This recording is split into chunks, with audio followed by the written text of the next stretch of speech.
오늘도 예배 자리에 나오신 모든 이들에게 우리 주 예수 그리스도의 은혜와 평화가 성령의 기름 부음과 권능이 가득 임하셔서 이제 흩어져 우리의 삶의 터전에서 소금으로 빛으로 능히 살아갈 수 있는 하나님의 사람들이 다 되시기를 축복합니다.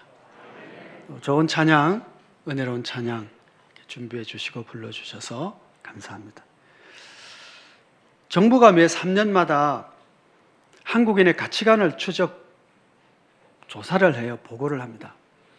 작년 말에 그 결과를 보고해 주었는데 이 조사 보고서에 따르면 엄격한 전통적 가치관과 보수적인 관념이 약화되고 개방적이고 개인적인 성향이 높아지고 있는 것을 보여주고 있습니다. 예를 든다면 혼전 순결을 안 지켜도 된다. 공감하는 비율이 2016년에는 37%였는데 2022년 작년에는 58%까지 높아졌습니다. 낙태해도 된다. 공감하는 비율이 27%에서 4년 뒤인 2022년 6년 뒤 51%로 상승했습니다. 이혼해도 된다는 의견이 2016년에 41%에서 2022년 작년에는 56%로 역전되었습니다. 그러니까 혼전 순결이나 낙태나 이혼과 같은 이런 면에 있어서 이런 부분에 있어서 전통적이고 사회적인 가치관이 이제는 개인의 자유와 선택의 문제로 받아들이는 세대가 되고 있는 것이죠. 성경은 하나님께서는 우리에게 이 세대를 본받지 말고 하나님의 선하고 온전한 뜻이 무엇인지 분별하라고 하셨기에 이 세대가 어떤 생각을 가지고 있든 우리는 성경적 가치관에 따라 하나님께서 뭐라고 말씀하시는지에 따라 우리가 선택하고 분별하고 판단하고 행동해야 될 줄 믿습니다. 어떻든 우리는 이 세대를 본받지 않고 말씀의 가치관을 가지고 살아가야 그리스도의 제자라고 할 수 있다는 말씀입니다. 우리는 지난 한 달 동안 소금으로 빛으로 이 땅에서 어떻게 살아갈 수 있는지, 왜 우리가 그렇게 살아야만 하는지, 그렇게 살기 위해서 무엇을 해야 되는지 이런 등등에 대해서 함께 말씀을 나눴고 이제 다시 야고보서로 돌아왔습니다. 야고보는 바울과 조금 다른 입장입니다. 그래서 바울 서신과는 약간 충돌하는 것 같은 느낌을 받을 수도 있습니다. 사도 바울은 불신 지역에 복음을 전하는 개척 전도자였습니다. 그에 비하면 야고보는 예루살렘 교회라고 하는, 그리고 12지파로 흩어져 있는 교회들을 다스리는 목회자였습니다. 그래서 서로의 관심사가 약간 다를 수가 있죠. 이 야고보의 관심은 교회 안에 있는 하나님의 성도들이 어떻게 살아가는 것이 마땅한지 그에 대한 관심을 가지고 야고보서를 쓰게 됩니다.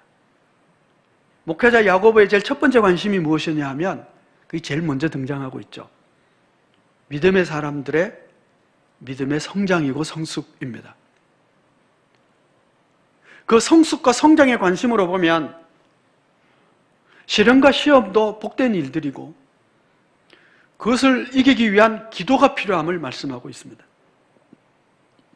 시련과 시련의 현장에서도 기도하고 오히려 그를 통하여 신앙의 성숙한 자리로 나아갈 수 있다라고 말씀하고 있는 것이죠. 여러분, 신앙이 자라는 것에 대해서 관심이 있으십니까? 혹은 오늘도 평안하게 하늘의 복에 넘쳐서 하는 일들마다 잘 되는 만사형통. 새해가 되면 세상 사람들이 다 붙여놓죠. 만사형통. 혹시 그런 일에는 참 관심이 많은데 내 인격이 성장하고 내 신앙이 성장하는 데에서는 말은 하지만 실제로 깊은 관심을 가지고 그 일을 추구하고 있습니까? 평안할 때는 참 어렵습니다. 그런데 시련과 고난을 겪으면서 기도하고 하나님께 초점을 맞추고 오히려 그럴 때에 신앙이 성장하고 성숙해질 수 있으니 시련과 고난도 믿는 자에게는 복되다. 그런 말씀을 가장 먼저 야고보는 예루살렘 교회와 12지파 교회들에게 언급하고 있었던 것이죠. 그리고 오늘 본문 말씀 9절에서 11절 말씀을 통해서 빈부에 대한 재물에 대한 가치관을 어떻게 해야 될지를 말씀해 주고 있습니다. 여러분, 저 부자 되는 일에 관심이 많으시죠? 그건 고대 사회도 마찬가지입니다. 한참 예전에 그 카피 그런 거 있잖아요. 부자 되세요. 굉장히 히트친 카피였습니다. 모든 사람이 관심이 있어요. 그는 고대 사회도 그랬던 것 같습니다. 예루살렘 교회도 그랬었던 것 같습니다. 야고보서는 그래서 이 부유함에 대해서 굉장히 자주 언급하고 있습니다. 이 짧은 장, 몇 장 안 되는 이 곳에서. 오늘 본문은 성도가 어떤 가치관을 가지고 이 문제를 바라봐야 되는지를 말씀해 주고 있습니다. 성경 말씀은 하나님의 말씀을 잘 따르고, 특별히 구약 성경 말씀에 잘 따르고 순종하면 나가도 복을 받고 들어가도 복을 받고 떡반죽도 복을 받고, 저기 쳐들어왔다가 7길로 도망가고, 우리가 잘 아는 신명기 28장의 축복장이죠. 믿음으로 잘 살면 하는 일들마다 형통하고 잘 될 것을 약속해 주셨습니다. 진리의 말씀입니다. 하나님의 말씀입니다. 시편 1편 말씀도 대표적인 말씀 가운데 하나죠. 죄인의 길에 서지 않고 악인의 꾀를 쫓지 아니하고 오만한 자의 자리에 앉지 아니하고 하나님의 말씀을 묵상하고 그 말씀을 준행하는 자는 시냇가에 심은 나무처럼 시절을 쫓아 과실을 맺는다. 아멘. 그렇습니다. 진리의 말씀입니다.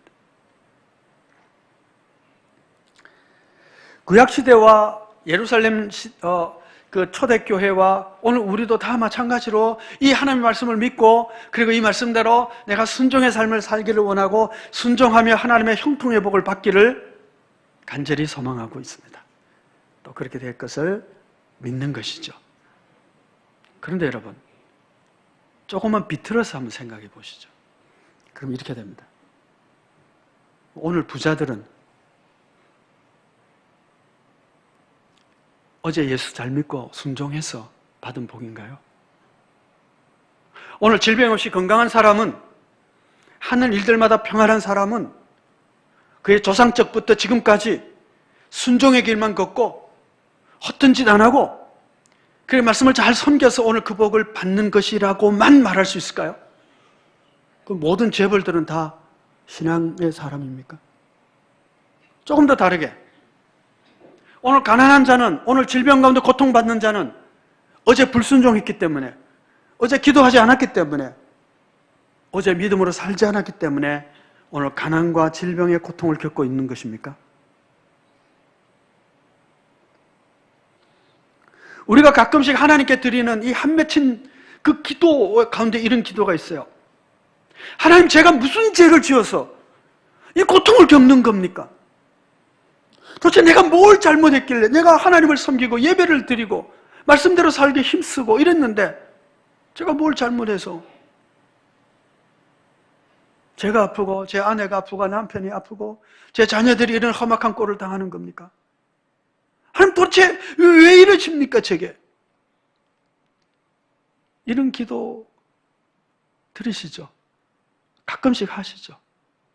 한 번도 이런 기도를 들으신 적이 없는 분은 진짜 형통한 삶을 사셨네요.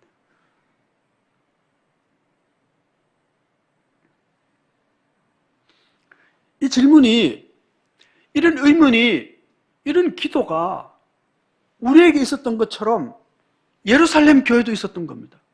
예루살렘 교회는 아마 상당히 가난한 자들이 모인 교회였던 것 같습니다. 그러니 흩어져 있는 교회들이 가난한 예루살렘 교회를 위해서 헌금하기도 하고 그랬지 않습니까?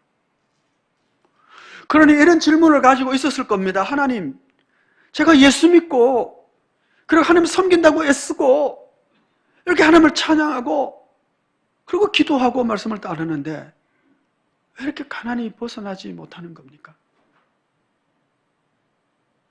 순종하면 시냇가에 심은 나무처럼 된다고 하셨는데 하나님, 왜 제 삶은 이런 겁니까? 이런 질문을 했을 것이고 이제 야고보는 그에 대한 답을 하고 있는 것입니다. 뭐라고 말씀하고 있죠? 9절에서 11절의 말씀입니다. 낮은 형제는 자기의 높음을 자랑하고 부한 자는 자기의 낮아짐을 자랑할지니 이는 그가 풀의 꽃과 같이 지나감이라. 해가 돋고 뜨거운 바람이 불어 풀을 말리면 꽃이 떨어져 그 모양의 아름다움이 없어지나니 부한 자도 그 행하는 일에 이와 같이 쇠잔하리라.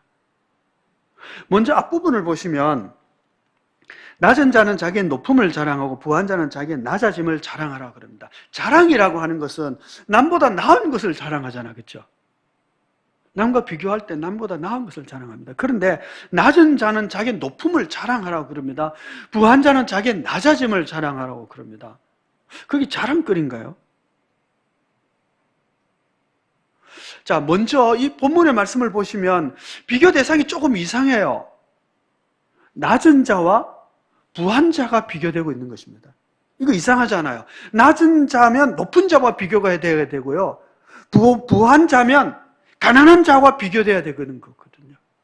그런데 이게 이상하게 낮은 자라고 하는 신분의 문제를 가지고 부한 자라고 하는 이 소유의 문제와 비교되고 있다라고 하는, 이건 서로 비교할 수 없는 어떤 존재를 가지고 비교하고 있다고 볼 수가 있습니다. 마치 코끼리하고 강아지하고 무게 자랑하는 거, 무게 비교하는 거 비슷한. 이게 종이 다른데 어떻게 비교가 되겠습니까? 코끼리는 코끼리끼리, 강아지는 강아지끼리 무게를 비교해야 되는 거 아닌가요? 그런데 여러분, 이 비교 대상이 조금 이상하다라고 하는 것이 이 해석의 포인트입니다. 낮은 자는 가난한 자가 아니라 낮은 자입니다. 낮은 자는 자기의 높음을 자랑하랍니다. 이게 무슨 뜻일까요? 세상에서는 내 신분이 비록 낮고 형편없다 할지라도 그리스도 예수 안에서 너희가 얻게 된 참된 신분이 무엇인지를 기억하고, 그 신분은 지극히 높은 신분이니 지극히 높으신 영원하신 하나님의 아들이라고 하는, 그리스도 예수 안에서 하나님의 자녀가 된 그 고귀한 신분을 너가 생각하고 그 신분을 자랑하는 자가 되라는 거예요. 세상 사람들이 나는 장관이야, 나는 국회의원이야, 나는 시장이야, 나는 대통령이야 이렇게 자랑할 때 그래, 나는 세상에서 그런 신분이 없어도 뭐예요? 나는 영원한 하나님의 나라의 황태자야, 상속자니까. 그것을 자랑할 수 있는 자가 되라는 이야기죠. 이건 무슨 뜻이냐 하면, 내가 이 세상에서 비록 신분이 낮다고 사람들이 이렇게 저렇게 얘기할지라도 내 신분이 얼마나 높은 줄 알아. 그것을 자랑하며, 또 다르게는 내 낮은 세상에서의 신분 때문에 자존심 상하지 말고 오히려 높은 신분으로 인해서 자존감을 가지고 당당하게 그렇게 살아도 된다. 아니, 그렇게 살아야 한다는 말씀입니다. 왕이 왕자에게 그런 얘기 할 수 있잖아요. 야, 너는 황태자야. 너는 왕자야. 그러니 왕자답게 당당하게 살아. 이렇게 얘기해야 당연한 거 아닌가요? 왕자가 저기 그 다리 밑에서 빌어먹고 있는 그 거지하고 자존심 싸움 해갖고 이러면, 그 시샘말로 하면 왕자가 쪽팔리는 거잖아요. 안 그래요? 왕자가 무슨 그런 비룡팽이하고 무슨 자존심 싸움하고 뭐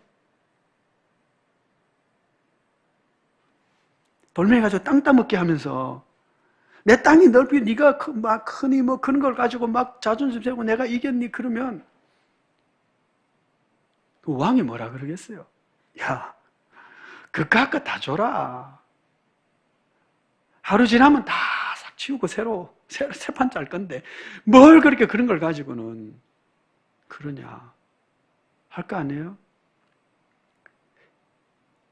야고보가 우리에게 들려주는 말씀은 그겁니다.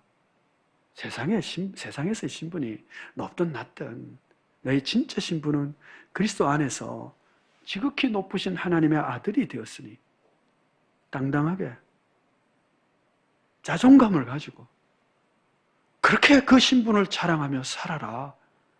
그런 말씀을 하는 거예요. 성도 여러분, 이번 한 주도 세상 속에서 우리의 위치와 신분이 어떻든 우리가 소금입니다. 우리가 빛입니다. 우리가 하나님의 자녀입니다. 그 신분을 자랑하며 당당하게 살아갈 수 있게 되기를 축복합니다. 또한 부유한 자에게는 너의 낮아짐을 자랑하라 그럽니다. 아니 뭐 낮아짐이 뭐 자랑할 만한 거예요. 그런데 그리스도 안에서 자랑할 수 있는 것은 뭐냐 하면 부자가 그 부요함을 자랑하기보다는 그의 낮아짐이 진짜 자랑거리라는 거예요. 왜 그럴까요? 낮아져야만 그리스도 예수 안에서 얻을 수 있는 하늘의 복이 있습니다. 우리가 외우는 마태복음 5장 그 팔복의 첫 번째가 뭐죠? 심령이 가난한 자가 보고 있는 천국이 저희 것입니다. 가난해야 천국을 얻을 수가 있는 거예요. 놀라운 일 아니에요? 부자는 그 부요함 때문에 막 자랑해요.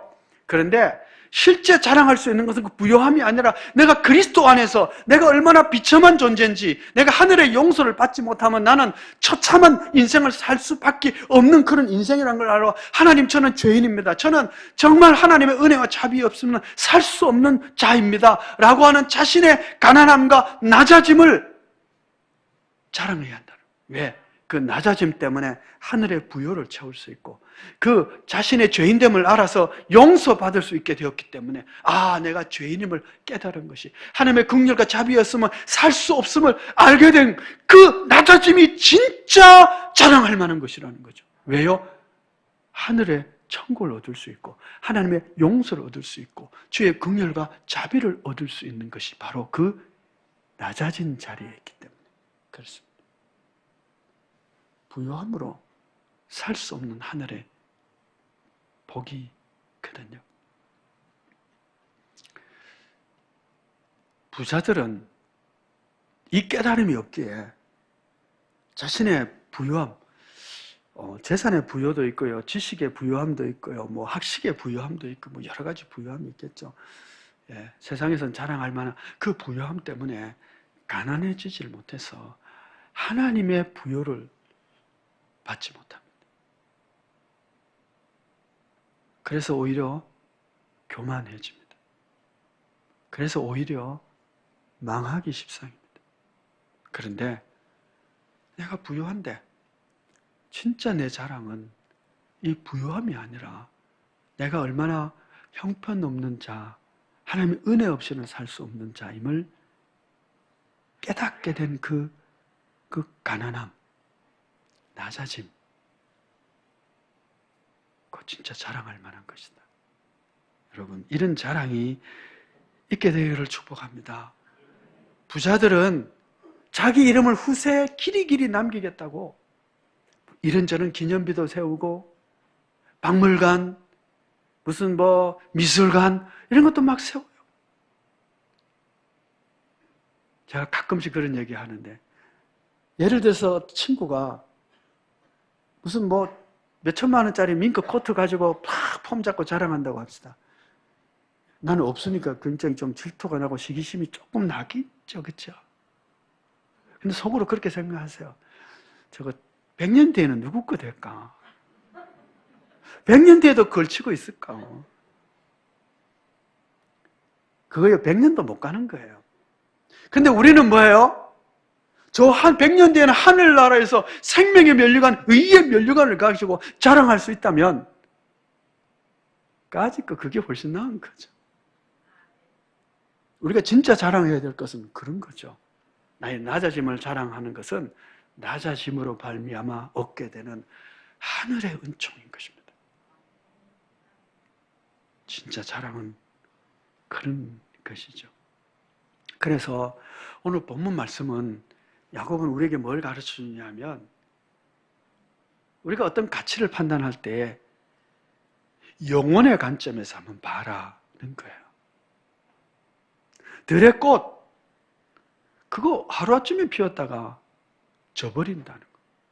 화려함을 아무리 자랑해도 하루라고 하는 이 시간의 관점으로 보면 와, 들의 백합화는요 너무 아름다워요. 봄에 이스라엘을 가면 이 샤론 들판 이런데 흐드러지게 꽃이 너무 아름답게 핍니다. 여러 종류들이 백합화입니다. 100가지 꽃이에요. 막 펴요. 그런데 그거 하루 이틀이면 지는 거죠. 하루의 관점으로 보면 백합화 너무 아름답고 화려하지만 여러분 1년을 관점으로 보면 금방 시들어 버리고요. 있었는지 없었는지도 모르고요. 다 시들어 누렇게 변해버렸어요. 1년 40%는 소나무가 훨씬 낫죠. 그런데 1년이 아니라 영혼의 관점에서 보게 되면 어떻게 될까요? 이 가치가, 시각이 달라져 버리는 겁니다. 우리의 시각을, 가치를 그렇게 한번 보라는 거예요. 내 인생을 1년, 2년, 10년으로 보는 것이 아니라 영혼의 시각에서 내 인생을 딱 보면 나의 10년이, 나의 30년이, 나의 60년이, 나의 100년이 하나님 앞에서 영혼의 관점에서 과연 무엇이 나를 자랑스럽게 하고 무엇이 나를 가치 있게 하는지 보면 가치 판단이 달라지는 것입니다.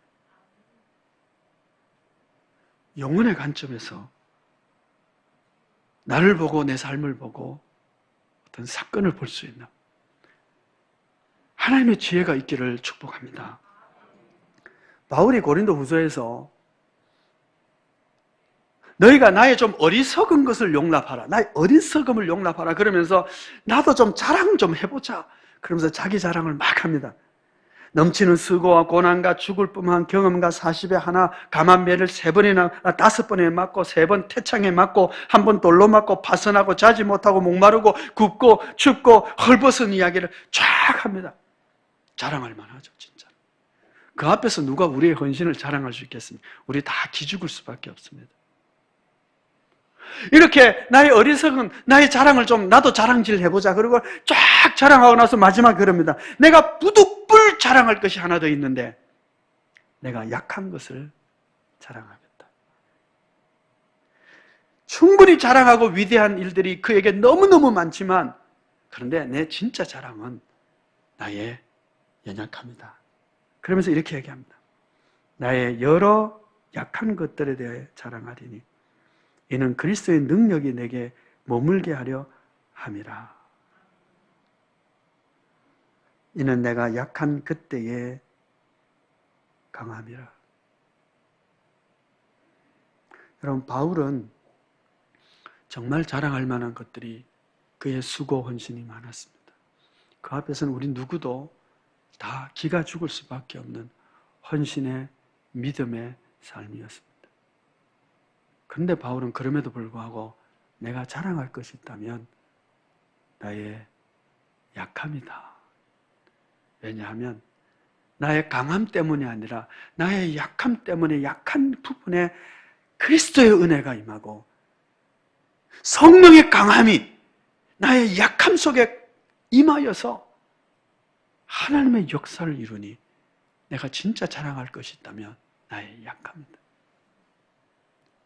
다르게 표현하면 나의 약함 가운데 역사하시는 그리스도의 은혜요 강함이다. 그 뜻이죠.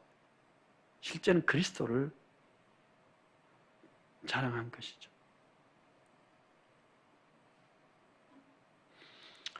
영혼의 관점에서 보면 바울처럼 우리의 시각이 바뀌고 가치관이 바뀌고 그래서 자랑거리도 바뀌게 됩니다. 우리가 사모하고 흠모해야 될 것을 한 가지 더 오늘 본문이 말씀하고 있는데 그것은 생명의 면류관입니다. 12절 말씀을 보시면 시험을 참는 자는 복이 있나니 이는 시련을 견디어낸 자가 주께서 자기를 사랑하는 자들에게 약속하신 생명의 면류관을 얻을 것이기 때문이라 말합니다. 낮은 자든 높은 자든 시험이 있고 시련이 있습니다. 그런데 그 시험과 시련을 잘 참고 견디면 생명의 면류관이 있다고 그럽니다. 그래서 시험을 참는 자는 복이 있다고 그래요. 왜냐하면 생명의 면류관이 주어지기 때문에 그렇습니다. 가난한 자는 가난하기 때문에 여러 가지 시련이 있을 것입니다. 부자는 부유하기 때문에 생겨지는 여러 가지 유혹, 시험이 있을 것입니다. 가난하든 부하든 신분이 높든 낮든 시련과 시험이 있다는 이야기입니다. 그런데 시험과 시험이 복인 이유는 믿는 자들에게 그것을 잘 참고 견디면 생명의 면류관이 주어지기 때문에 그렇다는 거예요. 나는 왜 이렇게 고난이 많고 시련이 많습니까? 라고 하는 자들에게 야고보의 대답입니다. 가난해도 시련이 있고 부해도 시험이 있다. 그런데 그 시련과 시험이 사실은 복이다. 왜냐하면 생명의 면류관을 얻는 길이기 때문이라는 거예요. 여러분, 거의 모든 운동선수들은 4년에 한 번씩 열리는 올림픽에서 메달을 따는 것이 평생의 소원입니다. 열심히 운동합니다. 그런데 내가 메달을 아무리 따고 싶어도 올림픽에 출전할 수 있는 기회가 주어져야 무슨 메달을 따든지 말든지 할 거 아닙니까? 그래서 올림픽에 출전할 수 있는 것만으로도 큰 영광이고 기쁨이죠. 평생의 소원을 이룰 수 있는 기회가 주어졌으니까요. 생명의 면류관을 받을 수 있는 출전의 기회, 그것이 시험이고 시련의 장이라고 하는 것입니다. 그러니까 나는 이런 시험과 시험을 한 번도 받은 적이 없어. 그는 의의 면류관도 없을 겁니다. 오히려 시련의 장이 있고 시험의 장이 있다는 것은 하나님께서 나를 면류관을 받을 수 있는 경기장에 나를 출전시켜 준 것입니다. 받을 수 있는 기회가 주어진 것이죠. 시험과 시련을 견디고 참는다는 것은 야고보가 첫 장에서 열면서 두 가지의 유익을 이야기합니다. 앞에서는 첫 번째로 온전하게 구비하여 아무 부족함도 없는 자가 되게 하려 함이라. 무슨 뜻이죠? 시험과 시련을 통해서 우리의 믿음과 우리의 신앙 인격이 더 성숙하고 성장하고 복되게 되어진다는 것입니다. 이 세상에서는. 그리고 저세사성에서는 이제 어떻게 되죠? 오늘 본문에 따라 생명의 면류관을 받게 되는 것입니다. 시련과 시험은 우리에게 두 가지 유익이 있어요. 이 땅에서는 신앙 인격이 자라게 되는 것이고 하나님 나라에서는 생명의 면류관을 얻게 되는 것입니다. 시련과 시험이 없다는 것은 이럴 기회가 안 주어지는 것입니다. 그러니까 여러분, 시험과 시련이 있을 때 감사함으로 승리할 수 있게 되기를 축복합니다. 그를 통하여 신앙 인격이 자라고 생명의 면류관을 얻게 되기를 축복합니다. 저 하나님 나라에 갔을 때에 우리 다 생명의 면류관을 자랑할 수 있게 되기를 축복합니다. 어떻게 하면 이 시험과 시련을 이길 수 있을까요? 야고보가 우리에게 힌트 하나를 줘요. 비결을 하나 가르쳐 줍니다. 12절 말씀을 다시 한번 보시면 시험을 참는 자는 복이 있나니, 그렇죠? 이는 시련을 견디어낸 자가 주께서 자기를 사랑하는 자들에게 약속하신 생명의 면류관을 얻을 것이기 때문이라. 생명의 면류관을 얻는 사람이 있어요. 어떤 사람에게? 주께서 자기를 사랑하는 자들에게 주시는 생명의 면류관입니다. 그러니까 시련을 이긴 자는 생명의 면류관을 받는데 그 사람은 곧 어떤 사람이라는 얘기예요? 주를 사랑하는 자라는 거예요. 시련과 시험을 이기는 유일의 법칙은 주님을 사랑하는 것입니다. 그래서 첫사랑을 잃어버리면 안 되고 주님을 사랑하는 열정을 잃어버리면 안 되는 것입니다.